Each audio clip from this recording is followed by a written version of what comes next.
I am Adrian Oglesby. I'm visiting you folks from Albuquerque, the Middle Rio Grande Valley. Came up with some of our friends from the Bosque Ecological Monitoring Program, who you'll hear from later. And I think we've got at least one other New Mexican in the audience. Anyone from New Mexico here? Oh, great. Oh, right on. Hey, Steve. Yeah, good to see you. So my background, I do sit on the board of the Tamarisk Coalition, and I've only been on the board for a year or two, so I really haven't met most of you folks yet. I also serve on the board of the Middle Rio Grande Conservancy District. We irrigate about 70,000 acres in the Middle Rio Grande and do flood control. We own 30,000 acres of bosque, of cottonwood forest with a whole lot of salt cedar. And I also serve as a staff attorney at the University of New Mexico. We have a little water law think tank over there. And I've got a lot of background in river restoration work. So I've only got a few minutes to talk about New Mexico and give you an overview of what's going on there in terms of salt cedar. So I'm going to focus primarily just on one river. Let's see if we've got a pointer here. So we've got salt cedar almost everywhere in New Mexico. You folks are probably most familiar with the San Juan Basin up here, where really our problem is mostly Russian olive. Here's the Rio Grande Basin. We've got salt cedar all the way up and down, and I'm going to focus mostly here on the Pecos Basin. A lot of salt cedar up in the Canadian Basin, and there's some really cool restoration being done by individuals up there. And then I'm going to finish up by talking a little bit about the Gila Basin down here. So I just wanted to show you our ecoregions as well, just to give you the overlay with our basins. Primarily, I'm going to be talking about this little thumb of the Chihuahuan Desert that pokes up along the lower Pecos River. So the theme of salt cedar in New Mexico, and the reason why you have a water lawyer talking to you today, is because the story is that salt cedar for us is a broken promise, that we've always looked at salt cedar as a source of water. That as long as we could cut down those trees, we were going to salvage water and put it to some kind of beneficial use. And underlying that theme, that story, are the themes of habitat and sediment and the health of our rivers. Jump ahead here. So I'm just going to borrow this map, the great Raven maps from our friends in Oregon. And again, looking at the Pecos here. So salt cedar first appeared down in this region. The railway companies were using it to fortify their bridge abutments, and it was first noticed in McMillan Reservoir, at the headwaters of McMillan Reservoir in 1914. They saw a couple of the trees. The next year, there were 600 acres of the trees there. 24 years later, there were 15,000 acres of the trees there. And this little clump of 15,000 acres of salt cedar plays a really critical role in New Mexico's water history. At the time, they estimated that if they cut down those trees, they were going to salvage 56,000 acre-feet of water. And I know that doesn't sound like a lot in Colorado, but down on the lower Pecos, that is huge. That's a tremendous amount of water.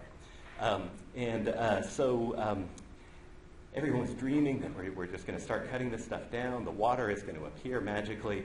And this is right at the time when Texas and New Mexico were negotiating the Pecos River Compact. So we were talking about how we were going to divide up the waters of the Pecos. And the folks in New Mexico thought, well, this is great because we have all this water locked up in these trees. So we're going to go ahead and cut a deal with Texas based on the notion that we're going to salvage this tremendous amount of water. So at the same time we're cutting the deal with Texas, we were issuing groundwater permits that essentially were checks we didn't have the cash in the bank to cover, anticipating that was going to be coming down the road. So a key component of the Pecos River Compact, and forgive me for being just a little lawyerly, is what we refer to as the 1947 condition. And from New Mexico's perspective, that means that we are not allowed to deplete the river by man's activities beyond what we were doing in 1947. Or from Texas's perspective, we can't deliver less than what we were delivering back then. And of course, this is all gauged according to inflow and outflow, so it's not a set number. But then in 1947, they were so excited, they were talking about the water vampires, and they were doing aerial surveys, and they were mapping all the salt cedar, very excited about all the water they were going to save. And the underlying basis of this was that we wouldn't have to do priority calls on the Pecos. Everyone would always be getting water. We'd never be cutting off the juniors. And so that was the big gamble. It didn't work. And we'll talk a little bit more about why it didn't work. But in 1954, a few years later, folks are working slowly. They haven't started removing the salt cedar. Texas is getting anxious. The upper half of McMillan Reservoir is just full of salt cedar at this point. So they cut a 16-mile long channel down through it, 2,000 feet wide, and they believe that this is going to get them 25,000 acre feet of usable water. No water, no extra water appears. And actually the main concern that then arises is that this sluiceway that they've cut is just dumping sediment into McMillan Reservoir. 4 years later, McMillan Reservoir has lost half of its storage capacity. Almost 100,000 acre feet of storage capacity just gone. The farmers down south start to complain. We actually had to build them a new reservoir 4 or 5 miles downstream. It only cost the federal government $500 million to do it. So all of a sudden we're spending a lot of money based on our dreams about that little 15,000 acre tract of salt cedar. A few years later, we get to 1961, surveys show we have 275,000 acres of salt cedar in the area. So at that point, statewide, we're still dreaming about salvaging all this water. And the numbers in that time frame, the early 60s, were that New Mexico was going to gain anywhere between 500 and 900,000 acre feet per year by cutting down salt cedar. And keep in mind that in the Middle Rio Grande, we're lucky if we see 700,000 acre feet flow through in a year. So doubling the size of the Rio Grande, essentially. And the costs were remarkable. They were estimating they could do this for $3 an acre foot. So really fun, cheap water. Now at the time, in the early 60s, Rachel Carson's just written Silent Spring. Consciousness is starting to shift. And the New Mexico Sierra Club, the New Mexico Beekeepers Association, and other local conservation groups start saying, well, wait a second, you're cutting down all this habitat. And they start to get really concerned. So you've got the farmers saying, stop cutting it down, you're killing our reservoirs. The environmentalists saying, stop cutting it down, you're killing our habitat. And then NEPA comes along in 1970, and we have the environmental community suing to stop salt cedar removal in New Mexico. This makes Texas very nervous because that salvaged water was due to go to Texas. And so Texas, 1 year later, sues us in the Supreme Court on the Pecos River, essentially claiming years and years of underdelivery. Now, the wheels of justice turn slowly, and the decision doesn't actually come down for another 14 years or so. But when it does, New Mexico loses, and we're forced to pay $14 million to Texas. We're told we can never underdeliver again in the future. We always have to deliver enough water. And now we have giant well fields right above the border of Texas, so we can pump water straight to them down below where these big salt cedar zones are. The real big economic impact was that we then had to turn around and pay another $20 million to buy out groundwater users to get enough water to Texas over the next couple of years. And we thought that was going to do it, but that was the big loss on the gamble that we took on that 15,000 acres early on. Well, it didn't quite work. We didn't quite spend enough money. And what we were seeing was that where we were doing salt cedar restoration, rather than seeing flows going downstream, we were seeing groundwater tables coming up. So the water that we were saving was either going down, going up through evaporation, but none of it was ever actually going downstream. And that's been a consistent theme throughout New Mexico, except on very small, high systems where we remove salt cedar and we can see flows. But those are fairly inconsequential. So in 2003, we got all of our irrigation districts, the 4 big irrigation districts on the lower Pecos, to agree to sell off chunks of land. And I was involved in this. I thought I would be hated because I was going up and down the Pecos buying out farmers. We ended up spending $100 million doing this. Actually, I was beloved by farmers because I was handing them $1 million checks and they didn't have to work so hard. But we've lost a lot of agriculture along the Pecos due to that. And of course, around this time, and this is actually a question I have for you folks, Anyone who may know the answer, please catch me in the hall and tell me. We introduced the beetle on the Lower Pecos in 2001, and it just didn't take. I've heard stories that they were eaten by grasshoppers. I've eaten stories that they just were eating very slowly. And if you look at your salt cedar beetle distribution maps that you've all got in your packets, you'll see that last year was really the year of the beetle in New Mexico. It came charging down the Jemez, charging down the Rio Grande, and now it's starting to charge up the Pecos as well. So if one of you can explain to me why the 2001 introduction didn't take, I'm really curious about that.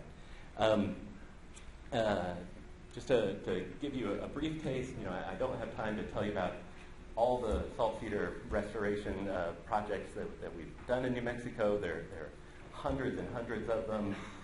I was involved in the Pueblo of Santa Ana, removing 15,000 acres. I never actually thought about it, the same amount that got us in trouble with Texas. The Pueblos in the Middle Rio Grande have been real leaders in terms of eradication and revegetation. Revegetation being sort of our main focus now, especially with the beetle kills. One of the big projects we've done recently was at Bitter Lake National Wildlife Refuge, which is on the Lower Pecos. And at Bitter Lake, they've recently removed 2,300 acres, and we've seen an interesting correlation between our invasive species down there, and that our feral hog population has diminished because we're not providing as much salt cedar habitat for them to hide out in. So now, along the Pecos, we have about 30 acres per mile of salt cedar, averaging 3,000 to 4,000 trees per acre. Let's see, I want to give you just a few pictures to look at. This was actually the breaching of McMillan Dam when it filled in and we built the new reservoir down below. We were shooting water down from one to the other. I don't know if you can see too well. There are tons of little salt cedar all through in here and through there, but sorry, it's an old picture. This is what the river looked like in 1961. This is what the river looks like today in most places. It is just hardened banks down below. Not too good for the endangered fish and birds we have down there. And then I wanted to just wrap up really quickly to talking about the Gila River. The Gila River down in southwestern New Mexico, where we do not have a salt cedar problem. And again, we worry, and we still worry about, especially the southwest willow flycatcher as we're watching the beetle come through. The farmers are still worried about sediment, especially on the Pecos and in the Middle Rio Grande and the Lower Rio Grande, where, by the way, Texas recently sued us in the Supreme Court on the Rio Grande issues. And I'm fortunate to be sitting next to two gentlemen from Texas, so I've really picked my place carefully here today. But again, that's going to drag on for years and years. But the issue of the health of our rivers is really what I want to point out with the Gila. The Gila maintains a natural hydrograph in New Mexico. The Gila is, we refer to it as being undammed because the only diversions are push-up diversions. They get blown out at 5,000 CFS. So the river will ramp up to 30,000 CFS. A lot of natural dynamics, just a beautiful ecosystem of sycamores and willows and cottonwoods. And I actually know where there is a salt cedar on the upper Gila, but it's kind of hard to find because the natives are out competing. They're just not taking hold there. And that's really the story of New Mexico's rivers, is that we've altered them, we've mucked with them so much that we're getting ourselves into hundreds and hundreds of millions of dollars worth of expense. We're not getting the water out of them that we need. And the reason I wanted to point out the Gila is because at the end of December of this year, New Mexico has an opportunity to notify the Secretary of Interior whether or not we want to build a major diversion project on the Gila. Very complicated, but just to give you a taste of how complicated this is going to be, it will be a New Mexico unit of the Central Arizona Project. So it is a huge exchange with the Central Arizona Project. So any of you in Arizona who are worried about your water supply, you might want to send your lawyers over to New Mexico next year. So again, the promise of water has been broken by salt cedar in New Mexico, but our promise to protect and care for our rivers has been broken as well. So we have one more shot to take good care of them, and hopefully you folks can help us out as we do that. So I'm not sure if my timing is on or off. Okay, all right, well, that's all I've got for you. Okay, thanks so much.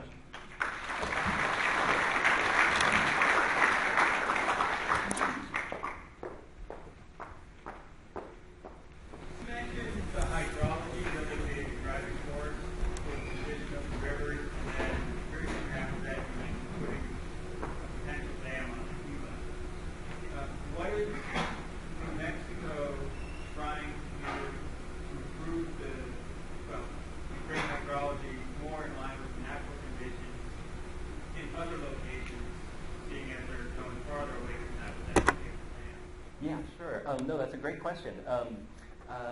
We have, and just to talk about the modified hydrology for a second, on the Pecos, this 200-mile stretch of the Pecos that I was talking about is very sandy, very shallow. It can go dry in a hot wind, so it's very difficult to move water down that stretch. So we run it at 5 CFS unless we're delivering water, and then we block release 2,000 CFS at a time. So not a natural hydrograph at all. Up on the San Juan, through the Recovery Implementation Program, we have an environmental flow prescription that is designed to create habitat for our endangered fish up there, essentially some big releases in the spring. In the Middle Rio Grande, we do a spawning pulse release when we have enough water out of Cochiti Reservoir for the silvery minnow to stimulate the spawn there. We have a couple other little environmental flow programs throughout New Mexico, but it is very much still a radical notion for our water managers that not only that you would dedicate water to natural functions, but that you would manage water for natural functions. And because New Mexico is completely over-appropriated, we have to retire other water uses to get water for hydrograph functions, to mimic natural hydrograph functions. So it's very, very difficult, very costly. But we are trying. Any other questions? All right, thanks.